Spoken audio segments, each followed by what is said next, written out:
Welcome to our channel. Today we how to subscribe with Goldman Sachs Apple Card credit score view easy tutorial step by step clearly. To get started with your Goldman Sachs Apple Card, open the Wallet app on your iPhone. Locate your Apple Card in the Wallet interface. Tap on your Apple Card to access its features. Next, look for the option labeled Credit Score. Tap on Credit Score to view your current score. If prompted, sign in using your Apple ID or other credentials. Once signed in, you'll see a detailed view of your credit score. Review the information provided, including factors affecting your score.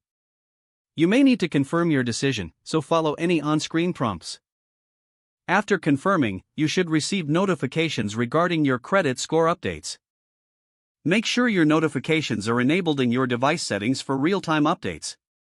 This ensures that you can stay informed about any changes to your credit score.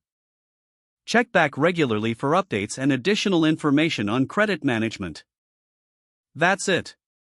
If the page does not load, refresh the browser or try again in a private or incognito window. Make sure you are using the correct email address, then retype it carefully to avoid small typos. If your password is not accepted, use the reset option and create a new strong password you can remember. Check your spam folder for verification or security emails, then complete any requested confirmation steps. Enable two-factor authentication if available to improve account security and reduce unauthorized access risk. After signing in, review your profile details so your contact information and settings are accurate and current. If you see an error message, note it down and try again after restarting your device and internet connection.